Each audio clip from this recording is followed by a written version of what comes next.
चाहिए, कल्याण करना है अपना, तो भगवान से जुड़ो। ये मानव शरीर मिला है, फिर क्या हो, फिर ऐसा अवसर बने न बने, मौका मिला है। हमारे यहाँ संत जन तो कहा करते हैं, देखो एक बात बताऊं आपसे, हमारे यहाँ दो अवतार विशेष हुए, श्री रामावतार और श्री कृष्णावतार। ये दोनों पूर्ण ब्रह्म के विग्रह हैं। एक ने दिन में ठीक 12 बजे जन्म लिया, अवतरित हुए हैं प्रभु श्री राम, दिन में 12 बजे अवतरित हुए, और श्याम सुंदर भगवान कृष्ण रात्रि में ठीक 12 बजे जन्म लेते हैं। अच्छा, कभी आपको समझ में आया कि ऐसा क्यों है? मानो भगवान कहना चाहते हैं, दिन और रात निरंतर भगवान नाम में संलग्न रहो। मैं दिन में आता हूं तो कन्हैया रात में आते, तो दिन रात भगवान के नाम से आप जुड़े रहो, भगवान की कथा से जुड़े रहो, दिन रात जुड़ो। निवेदन आपसे करूं, एक बुंदेली कवि गाया करते थे, याद आई, स्मरण में कुछ पंक्तियां निवेदन कर रहा हूं।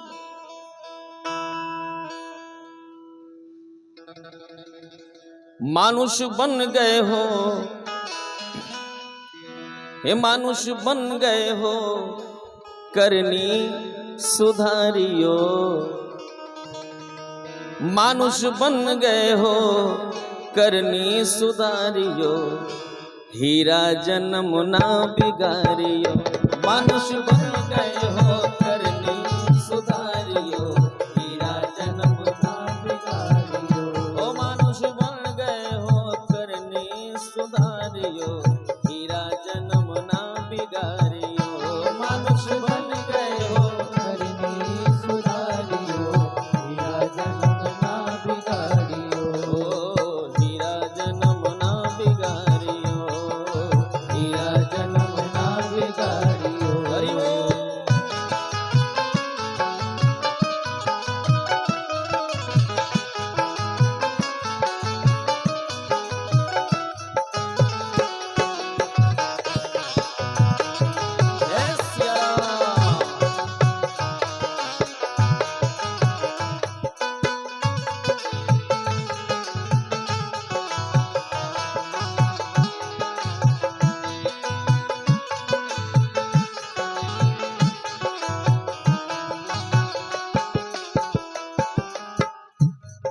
ये मनुष्य को तन है अनमोल, सबसे बोलो मीठे बोल, कौ दिन होए गो बिस्तर गोल।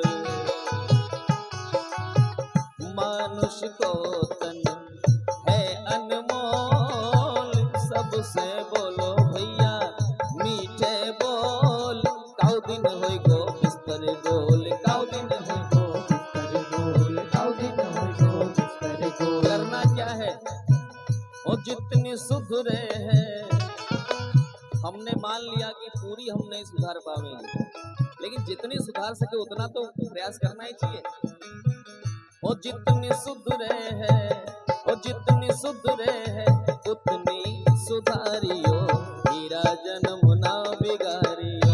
जितनी सुधरे हैं, उतनी सुधारियो, हीरा जन्म ना बिगारियो। ओ मानुष बन गए हो, हाँ मानुष बन गए हो, करनी सुधारियो, हीरा जन्म ना बिगारियो। मानुष बन गए हो, करनी सुधारियो, हीरा जन्म ना बिगारियो।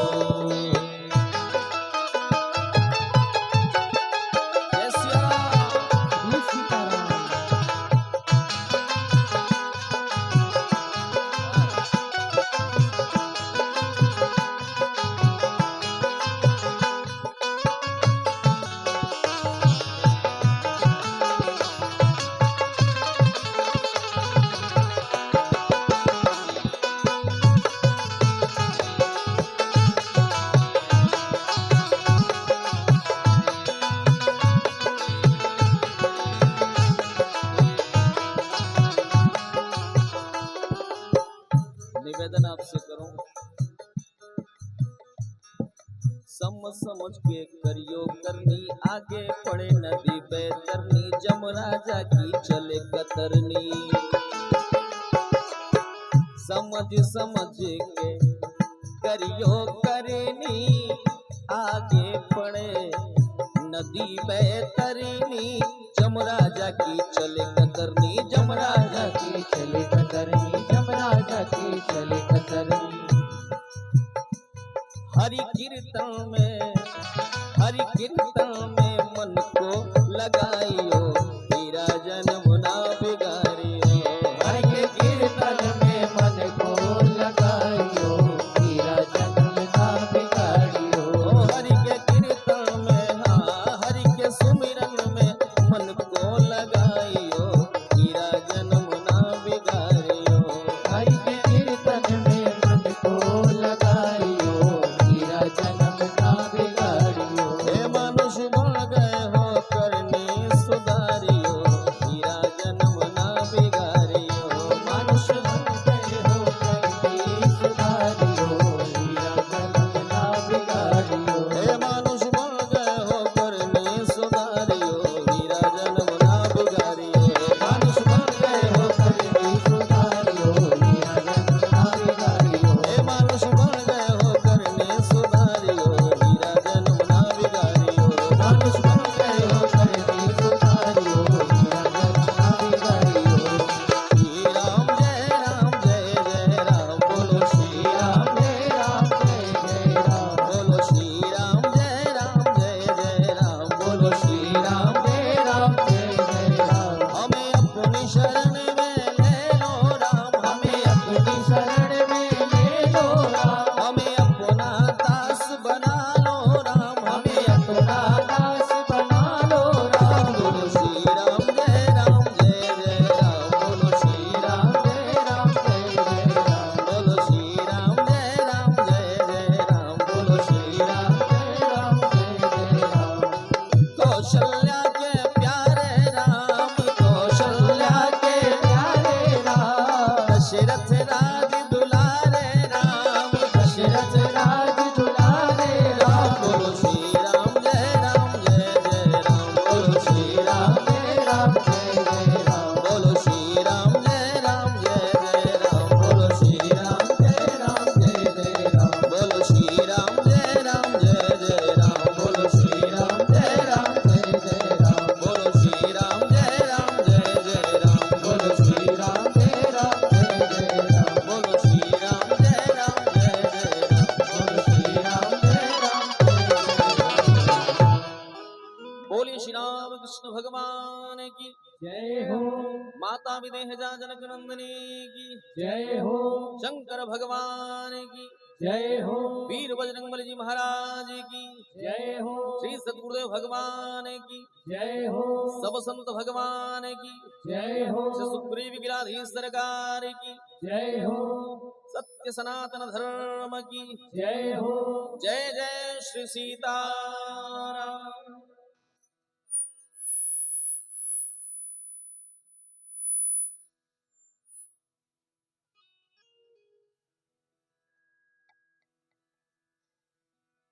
भगवान की महती अनुकंपा हम सभी लोग आज पुनः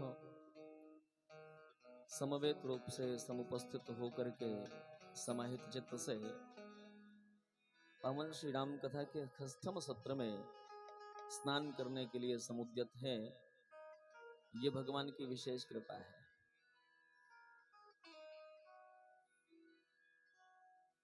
देखो, इस परिवर्तनशील संसार में उस अपरिवर्तनीय से जुड़ने का कोई मौका मिल जाए।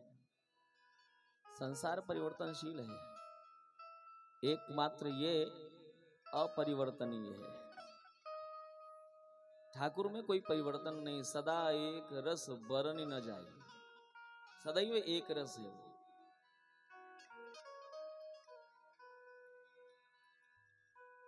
इस परिवर्तनशील संसार में उस अपरिवर्तनीय से जुड़ना अपने आप में एक सद्भाग्य है। विगत सभा में हम सभी लोग बड़े आनंद में थे। आनंद किस बात का? मेरे राम राजा सरकार का विवाह हुआ है। और एक बात बताऊं, भगवान के बहुत सारे अवतार हुए हैं, लेकिन विवाह तो मात्र और मात्र मेरे राम जी का हुआ है जी। आप बोलोगे कि वो भगवान श्याम सुंदर के यहाँ 16,108 रानियां, विवाह नहीं हुआ था। विवाह तो हुआ था, लेकिन श्रीमद् भागवत में आपने श्रवण किया होगा कि एक भी विवाह वैदिक विधान से नहीं हुआ। सब लूट खसोट वाला मामला रहा। पहले विवाह हुआ रुक्मिणी मैया से, तो किस पद्धति से? राक्षसी पद्धति से। हाँ, निवेदन आपसे करूं, विवाह की 4 पद्धतियां होती हैं। मूलतः उसमें सबसे पहली सर्वोत्तम विधि कौन सी है? ब्राह्म विवाह। जब अग्नि को साक्षी मान करके वर और कन्या फेरे इत्यादि लेते हैं, सप्तपदी इत्यादि होती है। वैदिक ब्राह्मणों की उपस्थिति में जो विवाह होता है ना, वो वैदिक विवाह, ब्राह्म विवाह, सर्वोत्तम विधि विवाह की। दूसरा विधि क्या है? गंधर्व विवाह। इसमें क्या होता है? वर और कन्या इन दोनों ने एक दूसरे को पसंद किया है और विवाह कर लिया। यह हुआ दूसरी पद्धति। और तीसरी विधि क्या है? तीसरी विधि है राक्षस विधि। राक्षस विधि का समझ रहे हैं मतलब? बारात लेकर के कोई आया है और दुल्हन किसी के साथ 9 2 11 हो गई। यह है राक्षस विधि। शिशुपाल आया था बारात लेकर के रुक्मिणी मैया के यहाँ। रुक्मी का मित्र था, रुक्मिणी मैया के भाई हैं रुक्मी, उनका मित्र था दमघोष पुत्र शिशुपाल। बारात लेकर के आया था, लेकिन रुक्मिणी मैया तो द्वारिकाधीश के साथ जय जय सीताराम, और विवाह हो गया। तो यह हुआ राक्षस विधि। और तीसरा, चौथा कौन सा पद्धति है? पैशाची विधि। राक्षस विधि में कम से कम वर और कन्या एक दूसरे को जानते तो हैं, पसंद तो करते हैं, लेकिन पैशाच विधि में कोई पसंद नापसंद का मतलब नहीं, जैसी मर्जी आए वैसा कर लो। यह है पैशाच विधि। विवाह यदि किसी का हुआ है तो मेरे राम जी का विवाह हुआ है। और सच बताऊं, भगवान श्री राम जी के विवाह को यदि गाया जाए आनंद में भर करके, तो 7 दिन का सत्र बहुत कम पड़ जाएगा। महीने महीने तक भगवान श्री राम जी के विवाह की चर्चाएं होती हैं जी। और सच बताऊं आपसे, कुछ तो ऐसी जगह हैं जहां पर विवाह तक ही कथा की जाती है, विवाह के आगे की कथा सुनते नहीं लोग। मिथिलांचल में आज भी भगवान के विवाह तक की चर्चा की जाती है, उसके आगे की कथा नहीं सुनी जाती है। क्यों नहीं सुनी जाती है? इसलिए नहीं सुनी जाती है क्योंकि मिथिला के लोग मानते हैं कि भगवान विवाह करके मिथिला में ही रह गए, मिथिला से बाहर गए ही नहीं, उनका वनवास हुआ ही नहीं, उनको वनवासी नहीं मानते। अपने पाहुन को अपने घर में ही रोक लिया, आगे की कथा नहीं सुनते। आज भी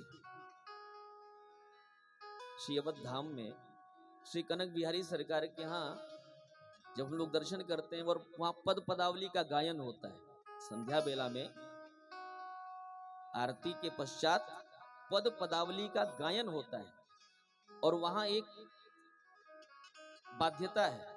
बाध्यता क्या है? कि वहां पर भगवान के विवाह तक के जो पद हैं, उनकी लीला का जो पद है वो गाया जाएगा, लेकिन वियोगावस्था के पद नहीं गाए जाते हैं। बिहारी जी क्या आज भी ऐसा है? सारे पद गाए जाएंगे, लेकिन वनवासी राम के पद नहीं गाए जाते हैं, आनंद के पद गाए जाते हैं। अपनी अपनी भावना है जी। निवेदन आपसे करें, कल हम लोग बड़े आनंद में थे, भगवान श्री राम का विवाह हुआ। भगवान श्री राम के विवाह की कथा को जो भी सुनता है और जो भी कहता है, उसके जीवन में सदैव मंगल ही मंगल होता है, ऐसी मान्यता है। सिया रघुवीर विवाह जे सप्रेम गावई सुनहि, तिन कहूँ सदा उछाह मंगलायतन राम जस। भगवान के विवाह की चर्चाएं हम लोग कई वर्षों से सुन रहे हैं। फिर अगले सत्र में जो बचा है वो अगले सत्र में। आज हम लोग श्री अयोध्या कांड में प्रवेश करेंगे। भगवान श्री राम श्री अवध में आते हैं विवाहित होकर के, हर तरफ आनंद है।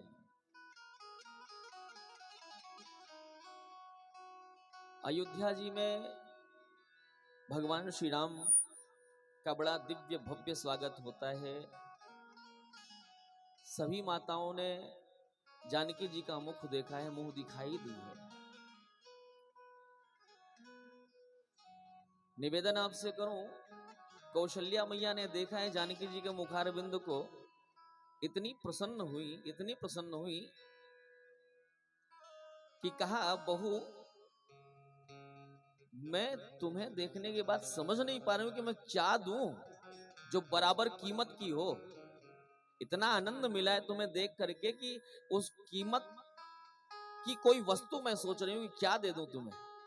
और जब कुछ भी नहीं मिला तो राम जी का ही हाथ जानकी जी को समर्पित कर दिया। मेरे पास इससे कीमती कुछ भी नहीं है, आज से मेरे राम की साथ संभार तुम करना। राम जी को समर्पित कर दिया। कैकेयी मैया ने सोचा कि मैं क्या दूं, तो कैकेयी मैया ने महाराज दशरथ जी से कह करके कनक भवन बनवाया था। सोने का भवन, सोने का महल, बड़ा सुंदर भवन। अभी उसमें गृह प्रवेश नहीं किया था, उसमें प्रवेश नहीं किया था अम्बा कैकेयी ने। और जब जानकी जी को देखा है तो तुरंत कनक भवन की चाबी निकाल करके जानकी जी को दिया है और कहा है, बहू आज से ये भवन तुम्हारा। तो कनक भवन जो है कैकेयी मैया ने दिया है, जानकी जी को मुंह दिखाई।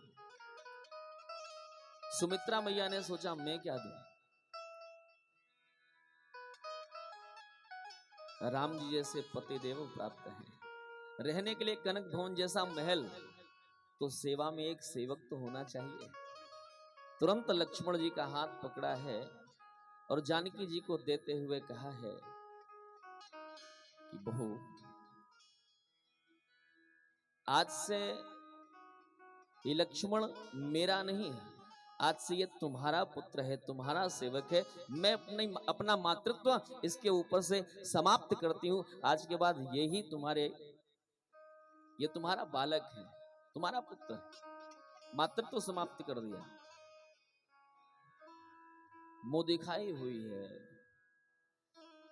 हर व्यक्ति आनंद में है। विश्वामित्र जी विदा होते हैं। श्री अयोध्या कांड में कथा प्रवेश करती है और अयोध्या कांड का मंगलाचरण करते हुए गोस्वामी जी कहते हैं, यस्यांके च विभाति भूधर सुता देवा पगा मस्तके, भाले बाल विदुर्गले च गरलो यश्चोरसि व्यालराट, सोयं भूति विभूषण सुरवरः सर्वाधिप सर्वदा,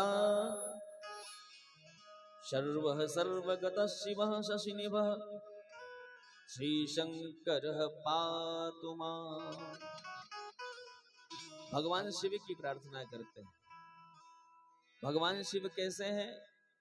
तमाम विरोधाभास जिनके साथ में लगे हुए, अब विरोधाभास कितना है जी, देखो आप, दो दो देवियां हैं, एक सिर पे है तो दूसरी वामांग में विराजमान है, एक अंक में और एक सिर पर, और दोनों का स्वभाव बिल्कुल विपरीत। एक का स्वभाव शक्ति स्वरूप है तो गर्म स्वभाव, और एक शीतलता की पराकाष्ठा गंगा जी। गले में विष है, नीलकंठ है, गले में विष है, और मस्तक पर चंद्रमा है, चंद्रमा में अमृत है। अमृत और विष दोनों एक साथ है। निवेदन आपसे करूं, परिवार देखो आप, विचित्र। कार्तिकेय जी और गणेश जी, ये दो पुत्र हैं। कार्तिकेय जी का वाहन मयूर, भगवान श्री गणेश जी का वाहन मूषक। एक दिन की बात, भगवान भोलेनाथ का आभूषण जो है ना, सर्प, गले का हार जो है, थोड़ा सा नीचे उतरने लगा, और जब नीचे उतरने लगा तो गणेश जी अपने वाहन के साथ वहीं थे। गणेश जी को लगा कि ये आभूषण कहीं हमारे वाहन को नुकसान न कर दे, नुकसान न पहुंचा दे। भाई चूहा और सर्प में कितनी दोस्ती हो सकती है, आप सोचो।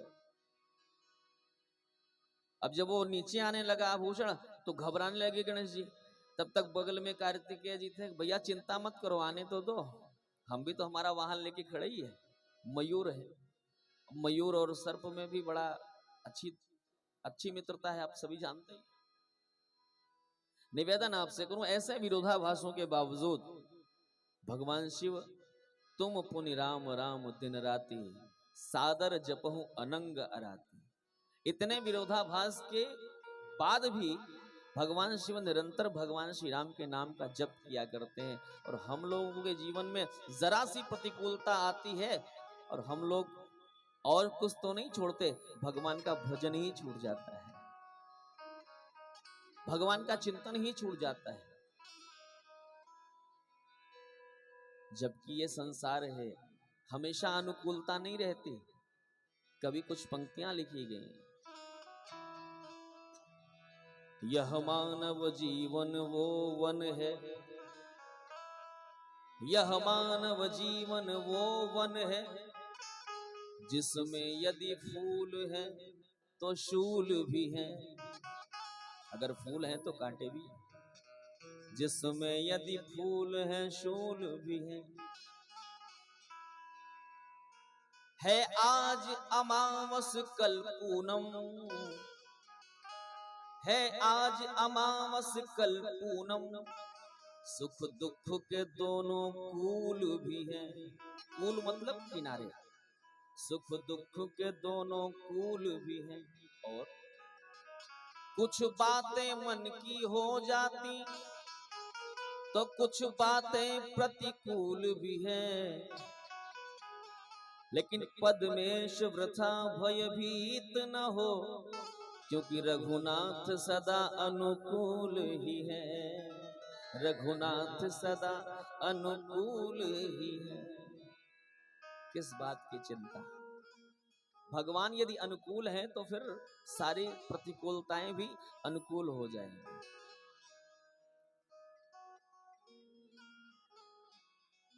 क्योंकि जब राम जी के हो जाओगे ना तो अपने आप कीमती बन जाओगे।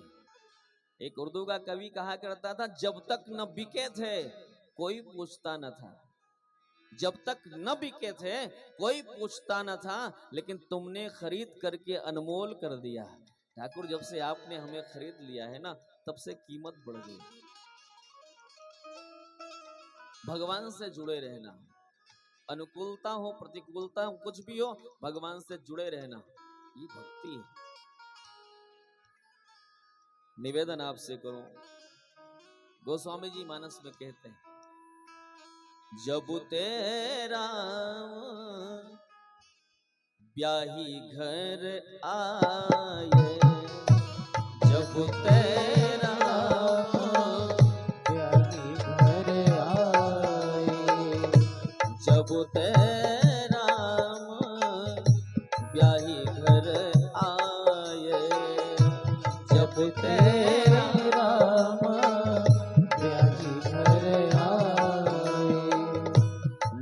नव मंगल मोद बधाए, हित नव मंगल मोदे बधाए। भुवन चारी 10 भूधर भारी, भुवन चारी 10 भूधर भारी, सुकृत मेघ पर सही सुख बारी, सुकृत मेघ पर सही सुख बारी। जब तेरा राम ब्याही घर आए, जब तेरा ब्याही घर आए। जब तेरा ब्याही घर आए, जब तेरा ब्याही घर आए। अयोध्या में बड़ा ही आनंद बरस रहा है। निवेदन आपसे करूं, संसार है, निरंतर सुखी कोई व्यक्ति नहीं रह सकता और निरंतर दुखी भी कोई नहीं रह सकता। सुख आता है तो मानो बताना चाहता है भैया आगे दुख भी आ सकता है। दुख आता है तो परेशान मत हो, क्योंकि वो जब जाएगा तो सुख छोड़ करके जाएगा। ये संसार है। निवेदन आपसे करूं, महाराज श्री दशरथ एक दिन श्रृंगार करके अपनी सभा में जा रहे थे। परिकरों ने खूब बढ़िया श्रृंगार किया है, राजमुकुट धारण कराया है, और जब राजमुकुट धारण किया है तो महाराज दशरथ जी ने अपने आप को दर्पण के सामने रख किया है। देखो, जब भी कहीं बाहर जा रहे हो आप तो दर्पण देखना चाहिए। क्यों? क्योंकि दर्पण झूठ नहीं बोलता है, आईना झूठ नहीं बोलता है। आप जैसे हो वैसा ही आपको वो बताएगा। बाकी लोग तो चाटुकारिता में भले से कुछ कहें कि नहीं नहीं बहुत अच्छा बहुत अच्छा बहुत अच्छा, लेकिन आईना जो है ना वो सच्चा साथी है। आपकी कमी क्या है वो आपको बता देगा कि भैया ये कमी है। और दशरथ जी की कमी को आईने ने बता दिया। क्या बताया? दशरथ जी ने देखा कि यहाँ पर कुछ बाल सफेद हो गए हैं, कानों के समीप कुछ बाल सफेद हो गए, मुकुट भी आज टेढ़ा बंधा हुआ है। दशरथ जी को कमी महसूस हो गई, और जब कमी महसूस हो गई तो उसका निराकरण करते हैं। मुकुट तो सीधा कर लिया, लेकिन सफेद केश हैं उसके लिए सोच रहे हैं क्या करें। मानो दशरथ जी महाराज अपने बाल से भी उपदेश ग्रहण करते हैं। अच्छा, उपदेश जिसको लेना है ना वो किसी से भी उपदेश ले लेगा, और जिसको नहीं लेना है, जिसको मानना ही नहीं है, वो तो किसी की नहीं मानेगा। फूलई फरहि न बेत, जदपि सुधा बरसहि जलद, और मूरख हृदय न चेत, जो गुरु मिलहि विरंचि सब। ब्रह्मा जी आकर के कान फूंक करके मंत्र दे करके दीक्षा दे करके उसे उपदेश करें, तब भी वो व्यक्ति नहीं समझ सकता जो नहीं समझना चाहता। जो समझना चाहता है वो किसी से भी उपदेश ग्रहण कर लेता है। श्रीमद् भागवत में वर्णन आता है, दत्तात्रेय जी महाराज 24 गुरु हैं उनके, और सबसे कुछ न कुछ उन्होंने शिक्षा ग्रहण करी है, उपदेश लिया है। यहां तक कि वैश्या से, वारांगना से भी उपदेश ग्रहण किया है। जितनी प्रतीक्षा हम ग्राहक की कर रहे हैं, उतनी प्रतीक्षा यदि हम ठाकुर की कर लिए होते तो जीवन धन्य हो जाता। बालों से भी उपदेश लिया है दशरथ जी महाराज ने। मानो बालों ने कहा हो कि दशरथ भैया, हम तब भी बाल थे जब तुम बाल थे, बालक थे, हम तब भी बाल थे। हम आज भी बाल हैं, लेकिन तुम बालक नहीं रह गए, तुम क्या हो गए? बूढ़े हो गए, वृद्ध हो गए। हाँ, हमने अपने जीवन में परिवर्तन लाया, अपने रंग को हमने बदल दिया है। पहले हम काले हुआ करते थे, लेकिन अब हम काले नहीं, अब हम कैसे? श्वेत हो गए, सफेद हो गए। दशरथ, तुम भी अपने आप में बदलाव लाओ। और दशरथ जी ने तुरंत अपने आप को सावधान किया है। गोस्वामी जी बड़ा सुंदर वर्णन करते हैं। कर्ण समीप भयशित कैसा, मनहु जरठपन अस उपदेशा। दशरथ जी के मन में आया कि क्यों ना राम जी को राजगादी पर बिठा दें और हम भगवत भजन करें। उपदेश ग्रहण किया है, अब राम जी को राजगादी पर बिठाना चाह रहे हैं, लेकिन अपने प्रजा का भी भाव लेना चाहते हैं।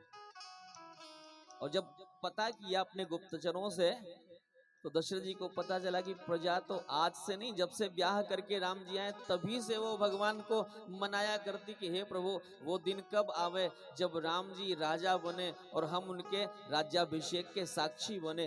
निवेदन आपसे करूं, जो माताएं हैं ना, जब भगवान भुवन भास्कर सूर्यनारायण को जल दिया करती हैं, तो भुवन भास्कर सूर्य से यही मांगती हैं कि हे प्रभु, यदि आप हम पर प्रसन्न हो तो कृपा करके राम जी को राजा बना दो, हम उनकी प्रजा बन करके जीना चाहते हैं।